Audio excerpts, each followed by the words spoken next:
Yeah, so I have been manifesting paying off my student loan debt by December 31st of this month, right, this year. So this month. And what happened was this month manifested a mouse eating my wire in my vehicle, cost me $800. Then, out of nowhere, manifested a huge crack in my windshield, which at some point is going to have to get replaced.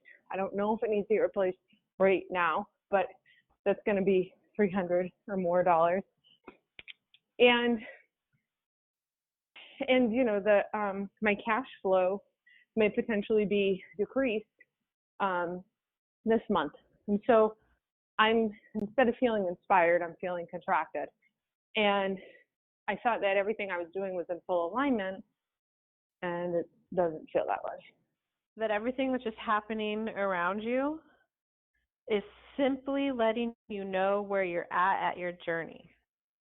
It's not a reflection of whether you're going to get your desire or not. It's simply letting you know what vibration you're at. So the first thing to clean up would be I'm manifesting this goal, and the very first thing I'm noticing is extra bills and less money coming in. So we got to deal with that discouragement first before it goes into a full-on downward spiral. I'm manifesting this great thing of paying off my student loan debt, and the first thing I see is I'm taking it to be a huge indicator and a huge sign that my desire is not coming, and I feel discouraged. Do you see how that's right? That's like a better place to be at, because now it's just, this is where I'm at. You're not downward spiraling about potential future loss. You're not downward spiraling in the past that maybe it's some inner child. It's just right here, right now. This is where I'm at on my journey. And then you can move to just recognizing, since this is just a reflection of where I'm at, there's a vibration that I'm at that is not allowing my desire in. And debt is the vibration of guilt. Debt is the vibration of guilt. Okay? So pause that really quick, because you have to, if you're going to set a hard manifestation goal, like a certain amount of money by a certain amount of time, and that's not something that's already in your natural vibrational vicinity, so you're being a deliberate co-creator and expanding out, right? Mm-hmm. You're actively changing your reality. That's a growth pattern. You're going to have to, the harder the goal you're setting, the more deliberately hard-focused your thoughts need to be. So I'm going to give you two ways to go about this. The first one is no, I am determined to meet this goal. I don't care that I feel discouraged, and I don't care that it seems like the universe is testing me, or I don't care if it seems like the universe is just showing me that I can't have it, or that it's like, giving me a roadblock instead of a road. I'm going to meet it no matter what. You're going to have to be, oh, interesting. I'm setting a powerful intention to pay off my student loan debt. I'm setting a powerful intention to experience financial solvency, a sense of freedom, a sense of a guilt-free life. And the first thing that comes in along my journey on that path is a bill that's significant, a bill that not as significant, but it's a good chunk of change, and a potential loss of income. Well, now I just feel confused, universe, because I'm paying this off at the end of this month. Every 100%. Action I'm taking is paying this debt off. Every thought that I'm thinking is helping pay this debt off. This debt is being paid off. So do you see that more deliberate, yes, intentional focus? Got it. Or, right, because for some people, like, that's like willpower, right? It can take energy to do that. You have to tend to your thoughts every single time. You feel discouraged? Catch it. Of course I feel discouraged. I have a hurdle I have to jump over. Like, of course I feel discouraged. It's okay to feel discouraged. but I'm still taking actions. And universe, it's the start of the day. What action do I need to take? Do I need to reach out, collaborate with someone? Do I need to reach out, send a resume out?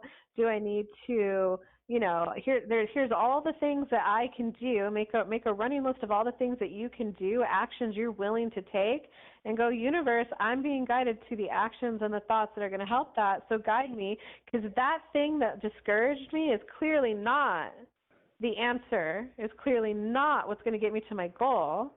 Mhm. So where's the new? Let's go, okay? So that's one way to go about it. The other way is just recognize it. Oh, wow, I set this goal. I set a manifestation, a goal that I want to achieve, and I'm now aware that it's reflecting back where I'm at, and so you just became aware that it's the vibration of guilt. So you can also just focus on the vibration of guilt. One way to easily do that when it's specifically around debt is I'm worthy. I'm worthy of nice-looking things. I'm worthy of a student loan paid off.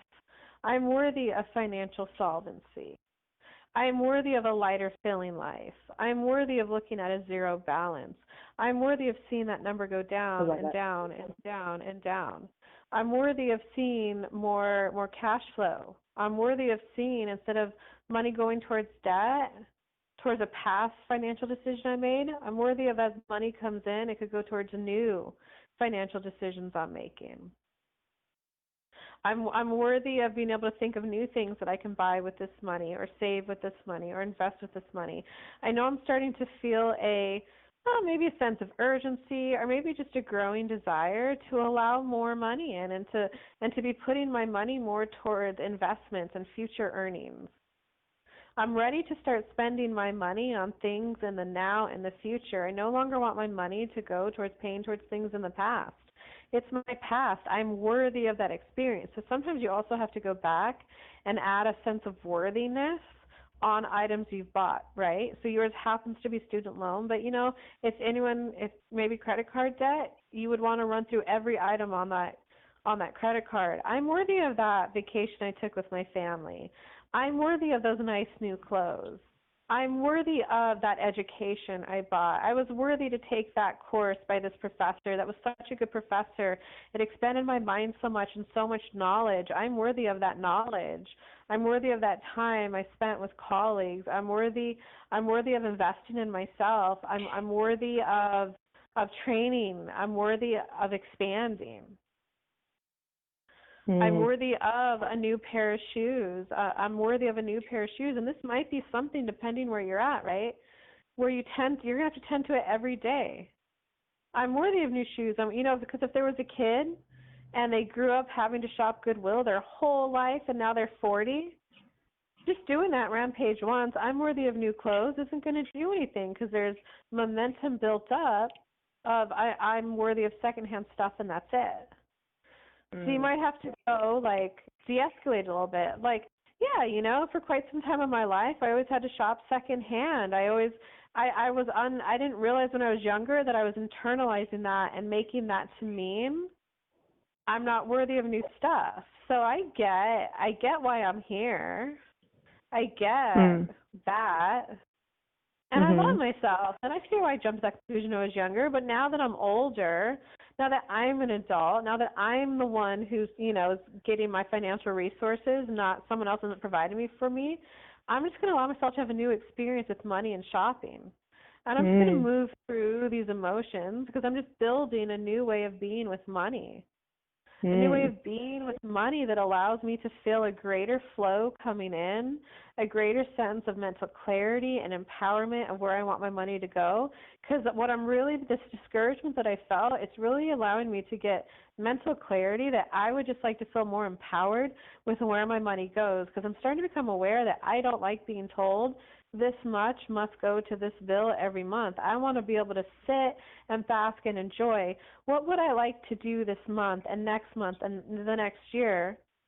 Here's all my resources available. I don't like my resources being pre-planned anymore. I'm ready to feel worthy of my desires, whether that desire is a fancy, luxury, ultra high-end experience, or a middle ground, or maybe I will some things want to buy from Goodwill. I'm going to be okay with that. I'm not going to let money and the quality be a marker of how good I feel on the inside. I'm going to be okay that there's some areas of my life that where I value it so much that I want that high-end experience. But there's also going to be some areas where I'm fine with going to like the local restaurant, the local mom and pop restaurant, without that being any reflection on my worthiness. I'm no longer gonna let situations or environments or the marker of quality be an indicator of how good I feel on the inside. I'm now okay that I want to choose more powerfully how I spend my time, where I spend my time, who I spend my time with, how I spend my money, where I spend my money, who I spend my money with.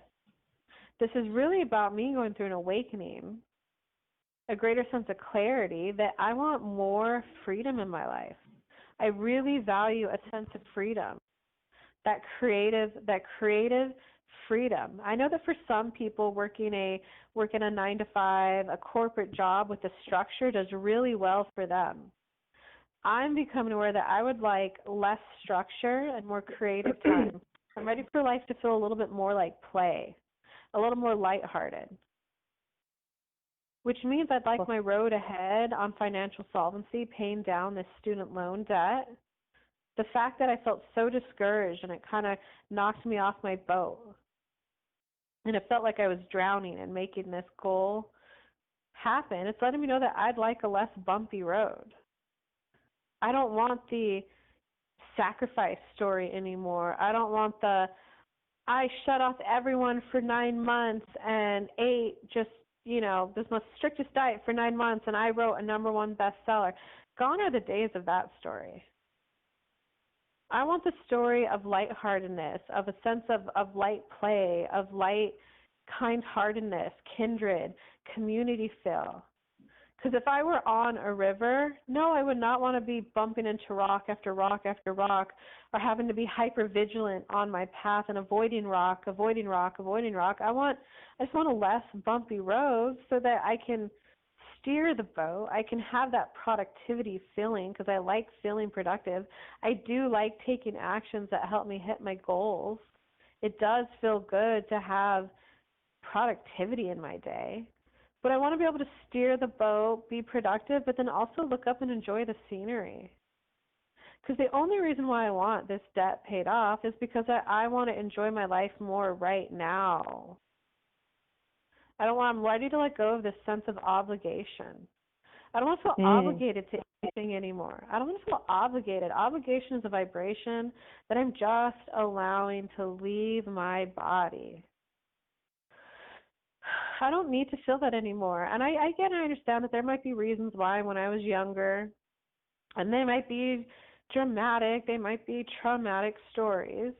I can get why I might have a sense of obligation with me, a sense of duty, a sense of do-good, a sense of wanting to do the best, the right thing.